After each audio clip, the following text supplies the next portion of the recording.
नमस्कार बच्चों, आज हम आपकी थर्ड यूनिट व्यवहारिक हिंदी में भाषा की परिभाषा देखेंगे। तो पहला प्रश्न है आपका, भाषा की परिभाषा। मानव द्वारा अर्जित संस्कारों में भाषा एक ऐसा महत्वपूर्ण अर्जित संस्कार है। यहाँ पर इसका अभिप्राय क्या हुआ कि भाषा को मानव क्या करता है, अर्जित करता है। यह उसे जन्मजात प्राप्त नहीं होती, जिसे वह जन्म से प्राप्त नहीं करता, बल्कि मानव जिस किसी समुदाय में रहता है वह उसी से भाषा को अर्जित करता है। उदाहरण के रूप में, यदि एक बच्चे का जन्म तमिल भाषा भाषी परिवार में होता है लेकिन उसका लालन पालन पंजाबी परिवार में होता है, तो वह बच्चा बड़ा होकर पंजाबी भाषा को ही अर्जित करेगा, वही भाषा वो सीखेगा। भाषा मानव जाति के लिए नितांत आवश्यक है। भाषा के बिना मानव समुदाय की कल्पना भी नहीं की जा सकती। अतः भाषा वह है जो बोली जाती है, जो विशेष मानव समुदाय में बोली और समझी जाती है। भाषा मानव और मानव समूह के मध्य ऐसी कड़ी है जो निरंतर आगे जुड़ती चली जाती है। जहाँ समाज है वहाँ निश्चय से कोई ना कोई भाषा भी अवश्य होगी, और जहाँ भाषा है वहाँ मानव समाज भी होगा। भाषा के कारण ही मानव समाज का निर्माण हुआ है, और मानव जाति के विकास की पृष्ठभूमि में भाषा की महत्वपूर्ण भूमिका को नकारा नहीं जा सकता। भाषा ही समाज को सामाजिकता प्रदान करती है, और यह भाषा विज्ञान की भी जननी है। अर्थ एवं स्वरूप की बात करें तो भाषा शब्द संस्कृत की भाष धातु से उत्पन्न है तथा इसका प्रयोग, किसका प्रयोग, भाष धातु का प्रयोग बोलने के लिए होता है। इस संदर्भ में महर्षि पतंजलि ने पाणिनि रचित अष्टाध्यायी किसकी रचना है, तो पाणिनि की, पर लिखे महाभाष्य में कहा भी है। और महाभाष्य किसकी रचना हुई, पतंजलि की। यानी कि पतंजलि ने महाभाष्य में कहा भी है कि व्यक्तावाची वर्णा येषाम त इमे व्यक्त वाच्य। डॉक्टर भोलानाथ तिवारी ने प्राइमेट अर्थात जो स्तनधारी प्राणी हैं, जैसे कि बंदर, लंगूर, Bebun, Gibbon, gorilla, chimpanzee, one मानुस आदि की भाषा की भी चर्चा की है। इसमें मानव ही सर्वाधिक बुद्धि संपन्न प्राणी हैं, यानी कि इन सब में सबसे सर्वाधिक बुद्धि वाला कौन है, मानव है। डॉल्फिन अथवा समुद्री बंदर की भाषा का भी विशेष महत्व है। यहाँ तक कि पेड़ पौधों की भाषा की भी चर्चा की जाती है। इस संदर्भ में काफ़ी शोध हुआ है और हो भी रहा है, परंतु भाषा से हमारा अभिप्राय मानव जाति की भाषा से है।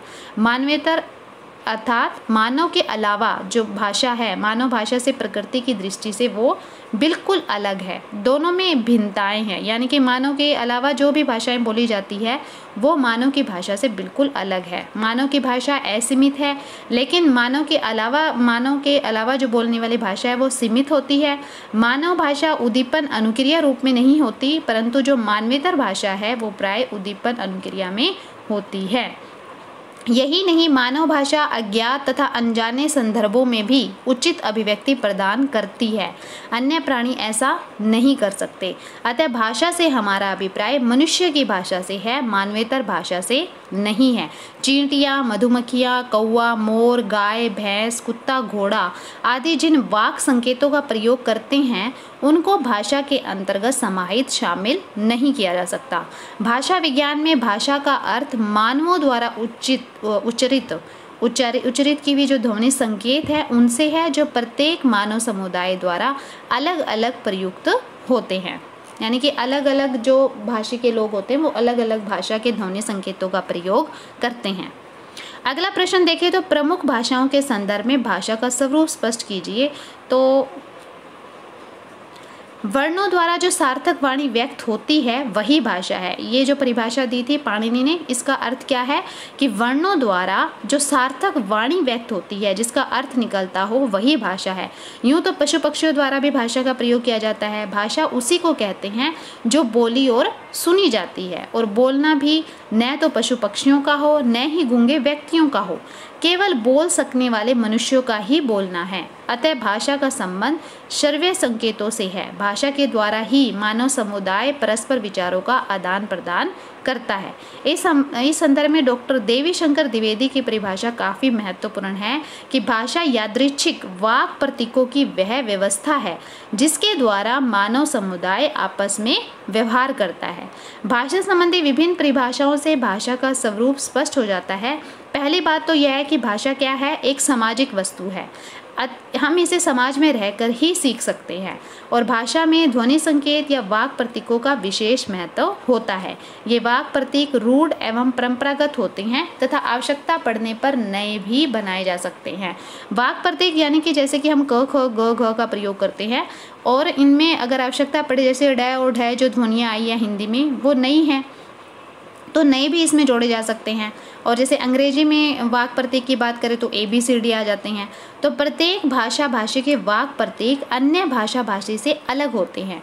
इन्हीं वाक प्रतीकों द्वारा वक्ता श्रोता परस्पर भाव और विचारों का विनिमय करते हैं। वक्ता यानी कि बोलने वाला, श्रोता सुनने वाला।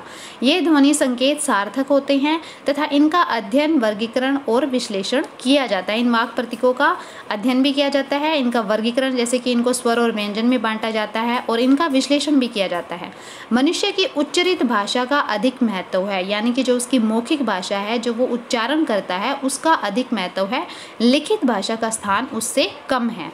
मनुष्य की उच्चरित भाषा ही भाषाविदों के अध्ययन का विषय है। संक्षेप में भाषा मानव समुदाय द्वारा परस्पर विचार विनिमय करने का सर्वोत्तम साधन है। भाषा हमें जोड़ती है और एक दूसरे के समीप लाती है। अंत में हम कह सकते हैं कि भाषा यादृच्छिक जो उच्चरित ध्वनि प्रतीक है उनकी सार्थक समष्टि है, जिसके माध्यम से किसी समाज अथवा वर्ग विशेष के मानव परस्पर भावों एवं विचारों को अभिव्यक्त करते हैं, तथापि जिसका वे इच्छा अनुसार अपने दैनिक जीवन में प्रयोग करते हैं। तो भाषा के कितने रूप हैं? तो मौखिक भाषा और लिखित भाषा। मौखिक भाषा की बात करें तो ये बोलकर प्रकट की जाती है, लिखित भाषा लिखकर प्रकट की जाती है। और जो मौखिक भाषा है वो भाषा का मूल रूप है और लिखित भाषा क्या होती है? जो मौखिक भाषा का ही कृत्रिम रूप है, जो हम बोलते हैं उसी को हम लिखते हैं। इसकी मूल ध्वनि क्या है? मौखिक भाषा की ध्वनि है और लिखित भाषा की मूल इकाई है वर्ण। मौखिक ध्वनि मतलब जो हम उच्चारित करते हैं, वर्ण जो हम लिखते हैं। मौखिक भाषा भाषा का अस्थायी रूप है, यानी कि बोलने के बाद वो नष्ट हो जाती है ध्वनि, लेकिन लिखित भाषा भाषा का स्थायी रूप है, वो विद्यमान रहती है। यह भाषा समय तथा स्थान के बंधन में बंधी होती है और लिखित भाषा समय व स्थान के बंधन से स्वतंत्र होती है, यानी कि हम समय और स्थान को देखकर ही बोलते हैं। यह भाषा मौखिक भाषा पुरानी है और इसका संबंध उस समय से है जब से मनुष्य का अस्तित्व है, और लिखित भाषा मौखिक भाषा की बजाय नई है। जब लिपि ज्ञान हुआ उसी के बाद लिखित भाषा का विकास हुआ और मौखिक भाषा सहज रूप में प्राप्त है और इस लिखित भाषा को मनुष्य को प्रयत्न करके सीखना पड़ता है। यानी कि मौखिक भाषा तो बच्चे बहुत अनुकरण करके या मतलब बहुत छोटी उम्र में ही बड़ों का अनुकरण करके या परिवार में रहकर सीख जाते हैं, लेकिन लिखने के लिए उन्हें लिखना सीखने के लिए उन्हें विशेष प्रयत्न करना पड़ता है। अगला प्रश्न है कि भाषा परिवार से क्या अभिप्राय है और विश्व में मुख्य रूप से कितने भाषा परिवार है? तो भाषा परिवार से अभिप्राय भाषाओं के उस समूह से है जिनका जन्म किसी एक भाषा से हुआ हो, और विश्व में मुख्य रूप से 12-13 भाषा परिवार है। कौन कौन से हैं? भारोपीय भाषा परिवार, द्रविड़ भाषा परिवार, तो हमारी हिंदी है वो भारोपीय भाषा परिवार में आती है, और जो ये तेलुगु तमिल जो दक्षिण भारत की जो भाषाएं हैं वो द्रविड़ भाषा परिवार में आती है। चीनी भाषा परिवार, बांटू भाषा परिवार, सेमेटिक भाषा परिवार, हेमिटिक भाषा परिवार, आग्नेय भाषा परिवार, यूराल अल्टाइफ भाषा परिवार, काकेशस भाषा परिवार, सूडानी भाषा परिवार, अमेरिकी भाषा परिवार, बुशमैन भाषा परिवार, तिब्बती बर्मा भाषा परिवार। अगला प्रश्न देखिए तो व्याकरण में भाषा का विश्लेषण किन स्तरों पर किया जाता है, यानी कि भाषा के विकास के चरण कैसे होते हैं? तो ध्वनि तथा ये उच्चारण के स्तर पर होता है, लिपि तथा वर्तनी के स्तर पर होता है, शब्द के स्तर पर, पद के स्तर पर, वाक्य रचना के स्तर पर और अर्थ के स्तर पर। आगे हम बात करें तो भारतीय आर्य भाषा के क्रमिक विकास पर प्रकाश डालिए। तो क्रमिक विकास कैसे है? भारतीय आर्य भाषा परिवार की जो मूल भाषा है वो क्या है? संस्कृत है। तो सबसे पहले वैदिक संस्कृत और आई फिर लौकिक संस्कृत आई, जिसका समय था 1500 ईस्वी पूर्व से 500 ईस्वी पूर्व तक। और इस समय की जो प्रमुख रचनाएं थी वो रामायण थी वाल्मीकि की, और मेघदूत कालिदास की। रामायण वाल्मीकि ये वैदिक संस्कृत में लिखी गई है, और मेघदूत कालिदास का ये लौकिक संस्कृत में लिखा गया है। फिर आती है संस्कृत के बाद पाली, जिसका समय है 500 ईस्वी पूर्व से ईस्वी प्रारंभ तक। इसमें क्या आती है, बौद्धों की रचनाएं आती है, जो महात्मा बुद्ध हुए उनकी रचनाएं, उनकी जातक कथाएं आती है। और फिर आती है प्राकृत। पाली से किसका विकास हुआ, प्राकृत का, और इसका समय है ईस्वी प्रारंभ से 500 ईस्वी तक। इसमें जैनों की रचनाएं आती है, जो जैन मुनि हुए हैं उनकी रचनाएं आती है। प्राकृत से विकास हुआ अपभ्रंश का, जिसका समय है 500 ईस्वी से 1000 ईस्वी तक। और इसमें मुख्य रचना है पवनचर्यु स्वयंभू की, जो आदिकाल की रचना है। और फिर आती है हमारी हिंदी। हिंदी का समय है 1000 ईस्वी से अब तक, जिसमें प्रमुख रचना मानी जाती है रामचरितमानस तुलसीदास की। अगला प्रश्न हम देखें तो भाषा और वाक में अंतर स्पष्ट करें। तो भाषा और वाक दोनों को ही भाव अभिव्यक्ति का, यानी कि अपने भावों को अभिव्यक्त करने का आधार माना जाता है। लेकिन जो हमारे पाश्चात्य भाषा वैज्ञानिक हैं सस्यूर, उन्होंने भाषा और वाक के अंतर को स्पष्ट किया है। तो थोड़ा सा अगर हम बात करें तो भाषा क्या है, एक व्यवस्था है, जबकि वाक क्या है, उसका उच्चरित तथा लिखित व्यक्त रूप है। भाषा अपने बोलने वाले समाज के मस्तिष्क में होती है, जबकि वाक व्यक्ति द्वारा प्रयुक्त होती है। आगे अगर हम बात करें तो इस पर चामिस्की ने भी इस पर प्रकाश डाला है, और सस्यूर के अनुसार भाषा का पहला स्थान क्या होता है, व्यक्तिगत स्तर होता है, और वे व्यक्ति के वाक व्यवहार तक सीमित है, और वे इसे कहते हैं स्पीच। यानी कि जो भाषा का पहला स्तर होता है वही वाक व्यवहार होता है। तो जो प्रसिद्ध भाषा विज्ञानी द सस्यूर है, उसने भाषा के 3 पक्ष बताए हैं, एक तो व्यक्तिक पक्ष, एक सामाजिक पक्ष, और एक सामान्य या सार्वभौम पक्ष। व्यक्तिक पक्ष इसे द सस्यूर ने क्या कहा है, पारोल कहा है, और अंग्रेजी में इसे ही स्पीच तथा हिंदी में इसे व्यक्तिवाचक कहा जाता है। व्यक्ति समाज से सीखता है, वह अकेला भाषा में अपनी इच्छा से कुछ परिवर्तन नहीं कर सकता। जब बहुत से लोगों के द्वारा कोई परिवर्तन होता रहता है लगातार, तब इसे समाज द्वारा भाषा में स्वीकार किया जाता है। जैसे कि गर्मी शब्द हम पहले कैसे लिखते थे, आधा रे लिखते थे, लेकिन अब गर्मी में पूरा रे का प्रचलन हो गया है, तो उसे समाज ने स्वीकार कर लिया है, तो उसे भाषा में भी स्वीकार कर लिया गया है। तो दोनों तरह से अगर गर्मी शब्द को लिखा जाए तो दोनों ही शुद्ध है। तो इसी तरह समाज द्वारा जब स्वीकार कर लिया जाता है तो वो भाषा में भी एक लंबे समय के बाद स्वीकार कर लिया जाता है। दूसरा पक्ष आता है सामाजिक पक्ष। व्यक्ति की सीमा पार करके जब भाषा सामाजिक परिवेश में आकर विस्तृत क्षेत्र में प्रयुक्त हो जाती है। द सस्यूर ने इस सामाजिक पक्ष को क्या कहा है, लांग नाम दिया है, और अंग्रेजी में इसे टंग तथा हिंदी में समष्टि वाक कहा जाता है। पहला पक्ष जो व्यक्तिक पक्ष था उसको व्यक्ति वाक, और सामाजिक पक्ष को समष्टि वाक कहा जाता है। फिर आता है सार्वभौम पक्ष। यहाँ जो सभी भाषाएं होती है, जितनी भी भाषाएं प्रचलित है पूरे विश्व में, सभी भाषाओं का यहाँ पर भेद मिट जाता है, और इसे द सस्यूर ने क्या नाम दिया है, लंगाज नाम दिया है। तो अगर हम अब इस क्वेश्चन में बात करें तो सस्यूर के अनुसार भाषा का पहला स्थान व्यक्तिगत स्तर है, और वह व्यक्ति के वाक व्यवहार तक सीमित है, और वे इसे क्या कहते हैं, स्पीच कहते हैं। डॉक्टर हरीशचंद्र वर्मा इसे व्यक्तिगत वाणी या व्यक्ति वाक भी कहते हैं। प्रत्येक वक्ता अपने पारिवारिक शैक्षणिक व्यवहारों और व्यक्तिगत क्षमता के अनुसार इसका प्रयोग करता है। प्रत्येक व्यक्ति के वाक में उच्चारण, सुर, बलाघात। सुर क्या होता है, यानी कि ऊंचे स्वर में बोलना या निम्न स्वर में बोलना, और बलाघात क्या होता है, किसी शब्द पर जोर देकर बोलना। जैसे बोले कि रोको, मत जाने दो, यहाँ पर रोको पर क्या हुआ है, बलाघात हुआ है। तो आदि की दृष्टि से आपस में भिन्नता देखी जा सकती है। इसे वे क्या कहते हैं, पैरोल कहते हैं। सस्यूर ने भाषा के दूसरे स्तर को सामाजिक कहा है, जिसे वे लांग कहते हैं, और अंग्रेजी भाषा में इसे टंग कहते हैं। यह सामाजिक स्तर पर बोलने जाने वाली वाणी है, और डॉक्टर हरीशचंद्र वर्मा ने जिसे व्यक्तिवाद कहा है, वही सामाजिक स्तर पर वाणी कहलाती है। आगे हम बात करें तो रूसी, फ्रेंच, जर्मन, अंग्रेजी आदि समष्टि वाक के श्रेष्ठ उदाहरण हैं। हमारे देश में हिंदी, गुजराती, पंजाबी, बांग्ला, मराठी, तेलुगु तमिल आदि भी समष्टि वाक है। अन्य शब्दों में हम कह सकते हैं कि भले ही भाषा और वाक दोनों ही भावाभिव्यक्ति के सर्वश्रेष्ठ साधन हैं, लेकिन वाक व्यक्ति के वाक व्यवहार तक सीमित है, परंतु भाषा सामाजिक स्तर से संबंधित होती है। भाषा शब्द का प्रयोग इसलिए सामान्य अर्थ में किया जाता है जिसमें परस्पर मिलती जुलती अनेक परिकल्पनाएं समाहित होती है। कभी कभी इनमें से एक परिकल्पना की अभिव्यक्ति होती है और कभी कभी एक ही प्रसंग में एक से अधिक परिकल्पनाओं की भी अभिव्यक्ति होती है।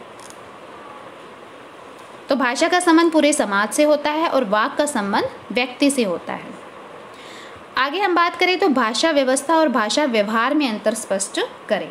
तो भाषा व्यवस्था होती है वो व्याकरण पर आधारित होती है, यानी कि भाषा की व्यवस्था कैसे हो, और जो भाषा व्यवहार है वो लोक सम्मति पर गतिशील होता है। जो समाज है वो उस भाषा को, उस व्यवहार को सम्मति देता है या नहीं देता। भाषा को व्यवस्थित करने वाला शास्त्र क्या है? व्याकरण है।